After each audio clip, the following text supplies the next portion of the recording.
I have been doing this channel for about 3 years now, but for some reason I've never done a video talking about my favorite comic book movies, which is weird because I talk about comic book movies like all the time, but I've never talked about my favorite. So that's what we're going to do here is we're going to talk about my top 10 favorite comic book movies of all time. So let's get started.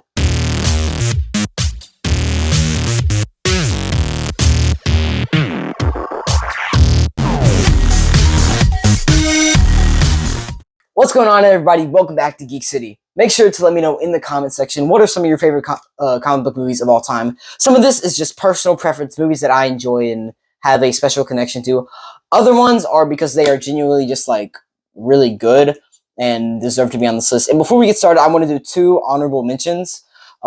These are two films that almost made the cut but didn't. For one reason or another. So the two that I want to talk about are Avengers and The Dark Knight. The first Avengers movie was probably the first real comic book movie that I watched like all the time. I was 2 years old when I don't remember the timeline of it, but I remember like owning it on DVD when I was like 3 years old, and I would just rewatch the final fight scene. So that has a special place in my heart. So that's why I would say that one. And then The Dark Knight is my other honorable mention. Obviously, it's a great film. The only reason I didn't put it is because I feel like it's kind of given the Batman a certain negative attention of like how he has to be done in comic books and film. That's not the movie's fault, but I'm still gonna do that. That's not fair, I know, but it's okay. It's fine. All right, top 10 list. This is just my opinion. Let me know in the comments what you would put.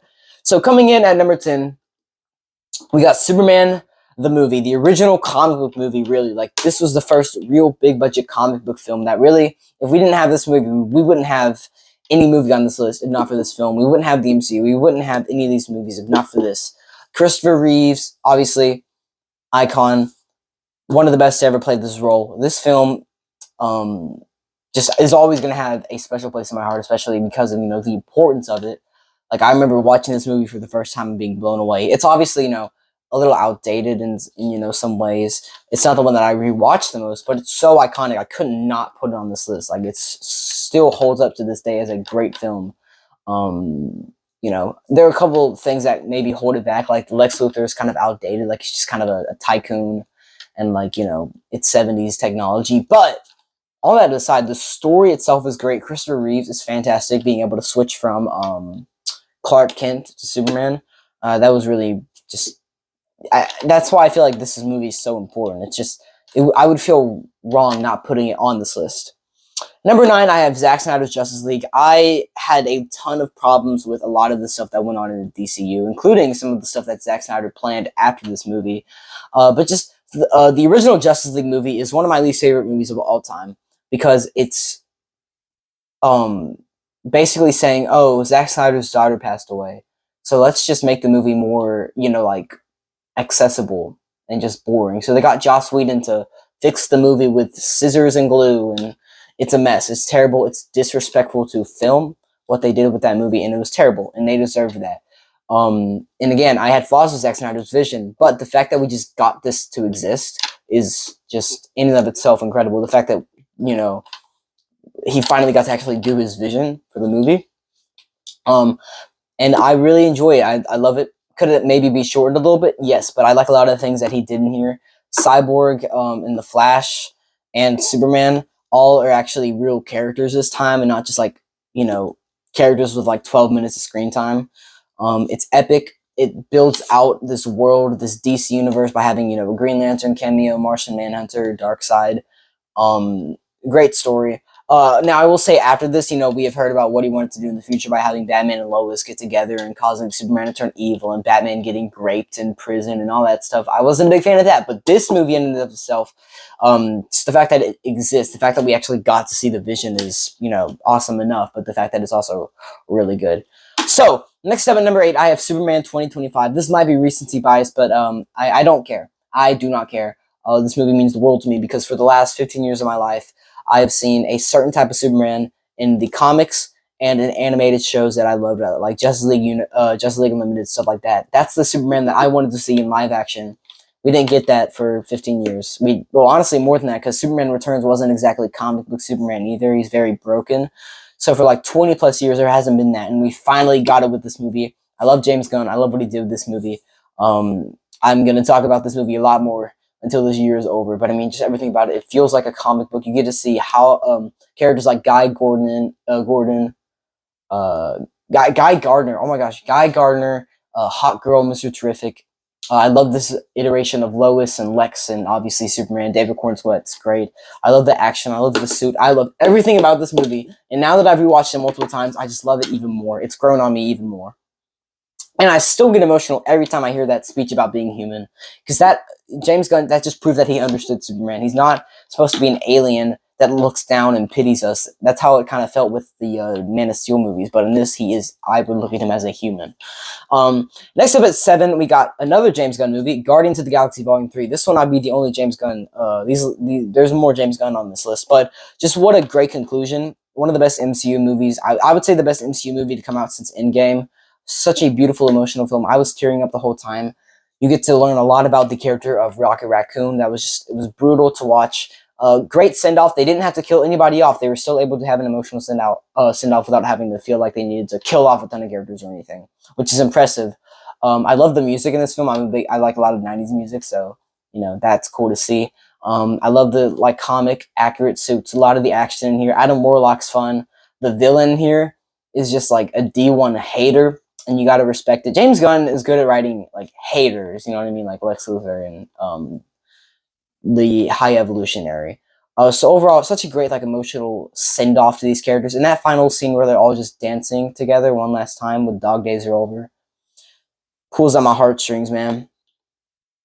And number 6, Across the Spider-Verse, Spider-Man Across Spider-Verse, the second part of this Spider-Verse trilogy. I would maybe put this one higher if we ever get part 3. Once we get part 3, if part 3 is good, then this movie will be brought up. But if it isn't good, then I will have to take it off the list because it wouldn't have actually been worth anything. But at the current moment, I think this is the most Spider-Man movie. You see so many different versions from the comic books. The animation is even better than in the first one, which I didn't know that was possible. But in every single universe, there's a different animation style. You have Gwen Stacy's paint style. You got the rock and roll. All that stuff was just crazy to see in theaters. I rewatched this movie multiple times. The ending is really exciting. I love the score for this one a lot more than the first one, which that score was already impressive enough. The Spot is a very interesting villain. I'm excited to see where that art goes. I'm excited to see just where a lot of these plot points go. Because again, that will determine, part 3 will determine how this movie is judged for me. Then at number 5, we have Avengers Endgame. I remember seeing this movie for the first time in specific details. I watched this movie for my birthday party, went to the theaters with some friends, and we watched this movie for the first time, and it just, I've never been the same since this movie came out. It's my favorite MCU movie, and it has a special place in my heart for what it did, being able to actually conclude this universe in a satisfying way, really just tying in all these character arcs that they've been setting up. For example, a conversation in the first Avengers movie where Cap says, "Oh, Tony, you would never make the sacrifice play." And Tony said, "Oh, everything that was special about you came from, the roids." They both proved each other wrong. Captain America was worthy. He didn't need the roids. And Iron Man sacrificed himself. But there's just a lot of great emotional moments in this movie. And kind of like Guardians of the Galaxy 3, but even on a more level, a more emotional level. And seeing all the Avengers together in that finale, Avengers, assemble. That was crazy, man. And I wish the MCU stopped here. But, hey, what can you do? Number 4, Spider-Man Into the Spider-Verse. I was going back and forth on which one I was going to put. And originally, I have always said I preferred Across the Spider-Verse. But now thinking about it a little bit, I'm a little more nervous about Beyond the Spider-Verse because of all the Shameik Moore stuff and all the delays and stuff. And I'm just made me think about it on Into the Spider-Verse. Because this is a complete story. Across the Spider-Verse isn't. So I felt like I needed to put this one a little higher. Kind of the same thing you could say about Across the Spider-Verse. One of the best Spider-Man movies. The animation, beautiful. I love the story that Miles goes on about taking a leap of faith.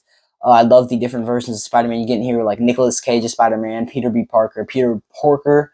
Kingpin is a great villain. I feel like Kingpin is just, as a comic book character, great. So in Daredevil, he's great, and in this, he's great.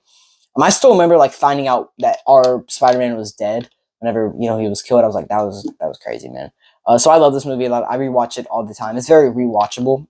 And it's crazy because I remember seeing that first trailer of Miles at the subway, like 2016, 2017, and I was like, what is this movie? Spider-Man movie. this doesn't look very good. And then obviously it blew me away. All right, we are in the top 3 now. And again, make sure to let me know in the comment section what you would put in your top 10. Number 3, we have The Suicide Squad, another James Gunn movie. Obviously, the 2016 Suicide Squad movie isn't very good, but James Gunn did what James Gunn did. This was after he got fired by Disney. And he basically was like, okay, I'll go over to DC. Took a bunch of ragtag characters that nobody cares about and made me care about them a lot. He managed to make me feel bad about Polka Dot Man, a guy who shoots polka dots. I felt bad for a guy who shoots polka dots. Didn't think that was possible, but that's the James Gunn magic for you. I love this movie a lot. This is probably the one I rewatched the most on this list. I saw it in 2021 when it first came out on Max, which honestly, I was like 10 or 11. I probably shouldn't have been watching that, but my parents didn't know all the stuff that was in it. My bad, but it's okay because now I'm allowed to. Rewatch it all the time. Introduced us to this version of Peacemaker, made me fell in love with Rick Flag. I love Bloodsport. I love this version of Harley Quinn. I love Starro as a fun little villain. Just everything about this movie. The action scene with Rick Flag versus Peacemaker, that scene where they're killing all the guards, whatever. Just so good. Number 2, The Batman 2022. I saw this opening night. I was obviously excited to see a live-action Batman movie because I hadn't had one yet. Obviously, Batman vs. Superman, but that was a Batman and Superman movie. I'm talking about just a straight-up Batman movie. I was really excited. I bought like a ton of magazines and stuff. I saw it opening night, and as soon as Something in the Way started playing, honestly, no, even earlier than that, whenever you realize that the criminals were scared of Batman once the signal started, like literally 5 minutes in, I was like, oh my gosh, we're in for a good one. And this movie, I think, is one of my favorite comic book movies, but also one of my favorite movies. Like these last 2, I honestly last 3. So Suicide Squad, Batman, and number 1. I love this movie. I rewatch it all the time. I love Robert Pattinson. I really am excited for part 2. I'm hoping they don't merge it into the DCU because I feel like that would affect my thoughts on this movie because it would change, the logic, and I don't want that. But I love this movie a lot. It has a special place in my heart. I love this detective version of Batman. He's still young. He's still figuring things out. And I love this version of the Riddler too. Very different. But number 1, Logan. I normally don't cry when I watch movies. I teared up when I saw Superman 2025 for a personal reason. But this movie is the only movie to make me cry.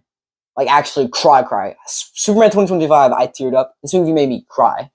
You know you made a good movie when you made me cry. The X-Men universe, very flawed, but one thing that is great about it is what it did. Gave us Hugh Jackman. And this is basically the send-off. And that's kind of made me not enjoy Deadpool Wolverine as much. I still enjoy that movie, but this movie, I feel like Deadpool Wolverine just kind of, having Hugh Jackman come back is just kind of ruining what this movie is so special for, is getting rid of Hugh Jackman in a great way. I mean, I love movies where characters go on journeys, and this is one of those films. It's kind of a, more, it's in the future. A couple years, honestly. We're getting close to this timeline. But the emotional thing, Hugh Jackman's so good in this film. And whenever he gets killed, whenever he sacrifices himself for those kids, and they turn the cross on his grave into an X, and you see the little kids with their Wolverine toys. Man, that gets me going. I love this movie so much. This is this and The Batman are both top 10 favorites of all time. Especially Logan. What a great send-off to this character.